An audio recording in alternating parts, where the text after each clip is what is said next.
Hi everybody. On this video I'm going to show you my sequoia grove. I planted 12 giant sequoia trees and I'll show you where they are. We're starting here at the spring so you can kind of get an idea where we are on the property. The property line is right there next to the spring box. It runs sort of northwest up that hill and then it turns due west. And we'll be roughly following that as we go. So we'll take a trail up here, uphill, and we'll leave my normal trail right here and head up to the high point of the property that's right on top of that high bump there. You can see it with the log leaning up against it again.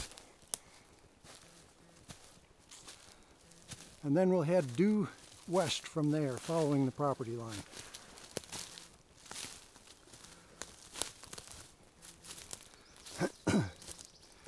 I named each of these trees after a person that has been involved in the property or helped me, or that I figured should be memorialized by a tree. And I'll point those out as we go. Here you can see the valley. I planted trees from here down into the valley and then up the other side.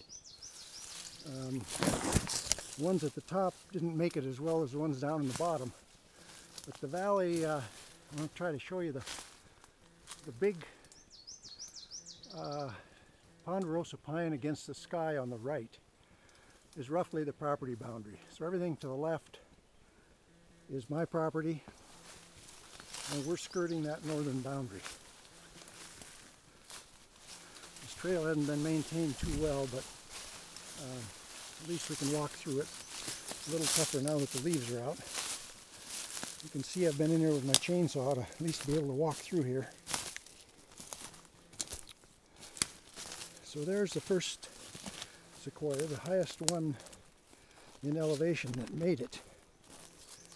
And I started naming these alphabetically. So this one is Andrew. And his tree is doing okay. It's had a little hardship from time to time, but now it's been through about 3 or 4 winters and I think it'll be all right. Andrew is my grandson who's been up here many times helping me with different things. I planted a bunch in this area, but they all died. So we'll beat our way down here to the next tree, which is named after Bill. Bill is my son who's helped me.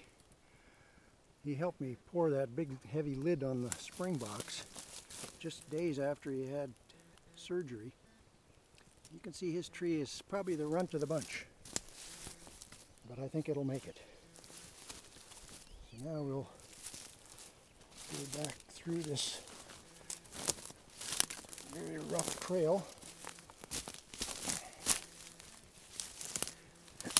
Get down to the next tree, which is named after Brian. Brian is the guy who helped me put in my electrical system, and he did a super good job at that. I'm very much indebted for that. And his tree is up this high already, so it's doing pretty good. Now we're again looking down into that valley, heading due west. Lose it, getting lower as we go. And the next tree is Cam, my grandson, Bill's son, and his tree is pretty bushy and healthy looking. Cam came up here and helped with the electrical work too, right after he had all his wisdom teeth extracted, so I give him a lot of credit for that. Next is Chuck, Andrew's dad. This tree looks like it's thriving. Chuck helped me with all kinds of different projects around the place from time to time. Excavating and firewood processing and so on. Now there's a tree down this trail for Dan, the next one in the alphabet, but we have to go out that way, so we'll skip that for now. We'll do Dave. Dave is my other son. This tree looks like it's doing really good. And Dave too has been up here helping me with all different kind of projects through the years. And next we get to Earl. Earl has been my probably my staunchest fan of this project. He's the guy that sold me the property in the first place, and has been pretty involved in helping me. And next, of course, is Ellen, my beloved wife, who makes this whole project possible. And her tree is looking pretty good. Down here where it'll get a lot of moisture and a lot of sun. And next we climb up the hill. We're on the other side of the valley now, going back up. Over here is John, my brother. John came out all the way from Florida to help me pour concrete stairs over the electrical conduit. And not only that helped, but to help me design the forms so they didn't blow. And he ended up supervising the work, which turned out just absolutely excellent. I really appreciate his help. And here's Larry, a neighbor who is probably my most frequent visitor, who checks up on my progress all the time.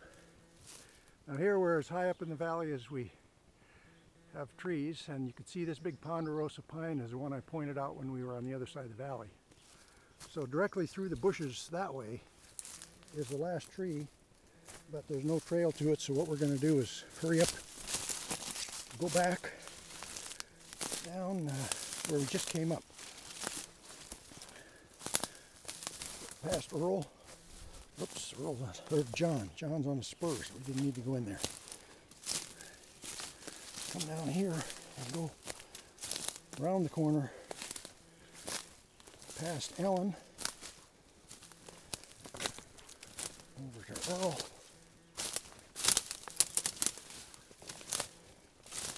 around this corner to Dave,